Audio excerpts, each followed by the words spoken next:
नमस्कार दोस्तों, मैं हूँ आपकी दोस्त शीतल और टू सिस्टर्स वास्तु चैनल पर मैं आपका हार्दिक स्वागत करती हूँ। आज मैं आपको जो कथा सुनाने जा रही हूँ वो है काल भैरव जयंती की कथा। काल भैरव जयंती, जिसे भैरव अष्टमी या काल भैरव अष्टमी भी कहा जाता है, भगवान के इस रूप को उग्र एवं रक्षक स्वरूप माना जाता है। भगवान काल भैरव के जन्मोत्सव के रूप में यह अष्टमी मनाई जाती है। यह उत्सव मार्गशीर्ष माह के कृष्ण पक्ष की अष्टमी तिथि को मनाया जाता है। पुराणों के अनुसार एक समय देवताओं, ऋषियों और सिद्धों के बीच यह विचार हुआ कि ब्रह्मा, विष्णु और महेश इनमें से सर्वोच्च कौन है। इसी चर्चा के दौरान भगवान ब्रह्मा ने स्वयं को सर्वोच्च बताना आरंभ कर दिया तथा आवेश में भगवान शिव के बारे में अपमानजनक वचन कह दिए। यह सुनकर देवताओं एवं ऋषियों का मन विचलित हो उठा। भगवान शिव के प्रति ऐसा अनुचित व्यवहार देखकर समस्त देवलोक में चिंता फैल गई। भगवान शिव को जब इस घटना का ज्ञान हुआ तो वो अत्यंत क्रोधित हुए। उनके क्रोध से एक प्रचंड और दिव्य रूप प्रकट हुआ, काल भैरव। यह स्वरूप इतना तेजस्वी और उग्र था कि देवता तक उसे देखकर कांप उठे। हाथ में त्रिशूल, कपाल माला, काले वस्त्र, भयंकर स्वरूप, यह थे भगवान काल भैरव। काल भैरव तुरंत ब्रह्मा जी के पास गए और उनके एक अहंकारी पंचम सिर को काट दिया। पंचम सिर काट कर काल भैरव ने ब्रह्म हत्या के पाप से मुक्ति के लिए भिक्षाटन का व्रत धारण किया और तीनों लोकों में घूमते रहे। जहाँ जहाँ वे गए वहाँ के द्वारपाल भयभीत हो जाते और उनके आने के पहले ही द्वार बंद कर दिए जाते।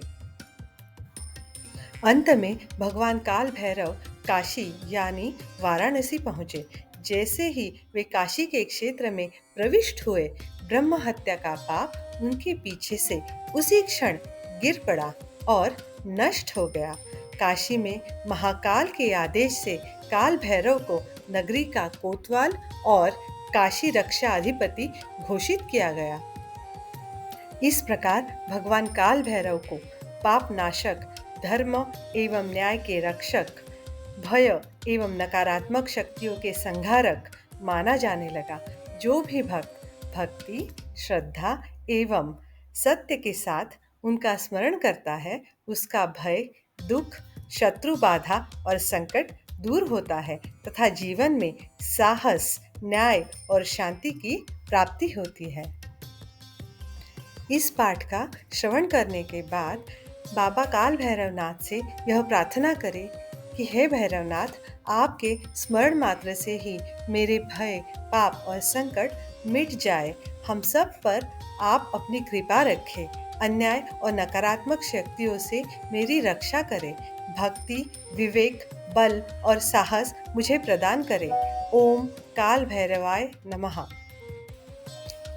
देवराजसेव्यमान पावनाङ्घ्रिपङ्कजं व्यालयज्ञसूत्रमिन्दुशेखरं कृपाल्यं नर्तन प्रसन्नवदनं भुवनाश्रयाकरं वर्णितं जगत्त्रयैकपारणं भूतेश्वरम्। इस प्रथम मंत्र का अर्थ है कि देवता द्वारा सेवित पवित्र चरण कमल वाले, व्याल यानी सर्प को यज्ञ सूत्र के रूप में धारण करने वाले चंद्रशेखर, कृपालु, नृत्यरत एवं प्रसन्न मुख वाले तथा तीनों लोकों का आधार और भूतों के स्वामी भगवान को मेरा नमन है। भानुकोटि कोटि कांति मध्य विग्रहं कृपाकरं सिंहनाद भीरु ज्वलाय तक्षुरंड कोमलम दर्शनम पापशमनम शमिता शुभतापहम भूतिनाथमीश्वरं भजामि भैरवं विभुम। इस मंत्र का अर्थ है करोड़ों सूर्यों के समान तेजस्वी, कृपा करने वाले, सिंह की गर्जना समान ध्वनि वाले, प्रचंड किंतु कोमल, जिनका दर्शन पापों को नष्ट करता है, ऐसे भूतनाथ भगवान भैरव को मैं प्रणाम करता हूँ। त्रिनयनम चतुर्भुजम शूलप्रभाणि पत्रकं वरदं शूलपाणिनं स्वभक्तचिन्तितार्थदं नीलकंठमीश्वरं भजे भैरवं विभुम भुक्तिमुक्तिदायकं प्रसन्नतोऽहं मादरात्। इस मंत्र का अर्थ है तीनों नेत्रों वाले, 4 भुजाओं में खड्ग आदि धारण करने वाले, वरदान देने वाले एवं त्रिशूलधारी, भक्तों की चिंता दूर करने वाले नीलकंठ भैरव स्वरूप शिव को मेरा प्रणाम। भूतसंघनायकं विशालकीर्तनप्रियं नन्दिगणसूखदं सुरासुरैः नमस्कृतम्। योगिनाम् अर्चितं च सिद्धिदं च दायकं कालभैरवं भजे शरण्यं शंकरात्मजम्। इस चौथे मंत्र का अर्थ है, जो भूत गणों के नाथ है, नाम संकीर्तन से प्रसन्न होते हैं, देव दानव जिनकी पूजा करते हैं, योगियों द्वारा पूजित है और सिद्धि प्रदान करते हैं, ऐसे काल भैरव को मैं शरण में जाके उन्हें नमन करता हूँ।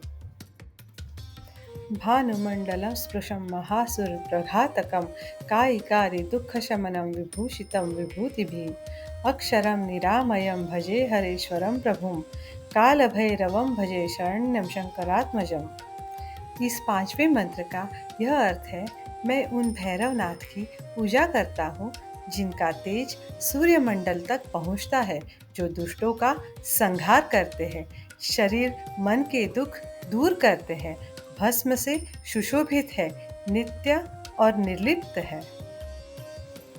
नीलकंठमीश्वरं जगद्विभूतिभूषणं भूतपालम् आदरं समस्तभूतनायकं लोकपावनं विभुं सुरासुरार्चितं विभुं कालभैरवं भजे शरण्यं शंकरात्मजम्। इस 6वें मंत्र का अर्थ है, मैं नीलकंठ महेश्वर के स्वरूप भैरवनाथ की वंदना करता हूँ, जो संसार के रक्षक है, भूत गणों के स्वामी है, लोगों को पवित्र करने वाले हैं और देव दानव दोनों जिनकी पूजा करते हैं। भूतभूति सेवितं कपालमालिकाधरं त्रिनयनं दयाकरं दयालुम् आदिदेवतं कम्बुग्रीवशोभितं हनन्तमयं परं कालभैरवं भजे शरण्यं शंकरात्मजम्। इस 7वें मंत्र का अर्थ है कि जिनकी भूत भैरव और सिद्ध जन सेवा करते हैं, जो कपाल माला धारण करते हैं, तीनों नेत्रों वाले, दयालु, अनंत, अविनाशी और परम देव है, उन भैरवनाथ को मेरा नमन। अष्टकं पठेद् अस्तु कालभैरव संस्तुतं ज्ञानमुक्तिसाधनं विचित्रपुण्यवर्धनं शोकमोहदैन्यभय रोगतापनाशनं तेजवर्धनं शमप्रदं विरागदं सुखप्रदम्। इस अष्टम मंत्र का यह अर्थ है कि जो भक्त इस काल भैरव अष्टक का श्रद्धा से पाठ करता है, उसे ज्ञान और मुक्ति का मार्ग मिलता है, उसके दुख भय रोग पाप दूर होते हैं, तेज बढ़ता है और शांति वैराग्य और सुख प्राप्त होता है।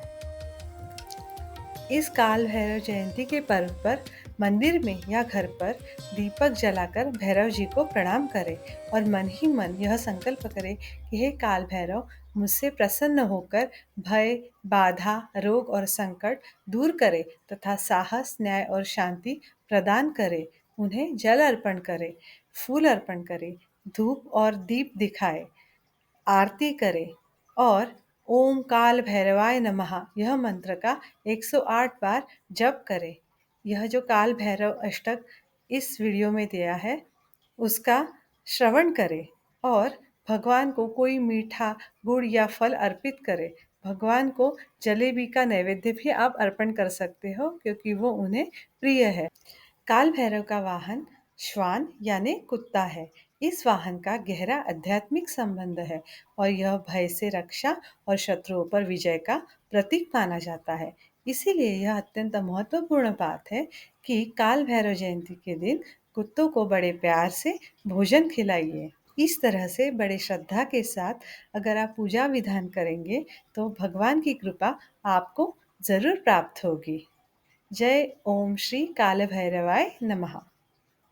अगर ये वीडियो आपको पसंद आया हो तो इसे लाइक करें और हमारे चैनल को सब्सक्राइब करें। Thank you for watching. धन्यवाद। नमस्कार।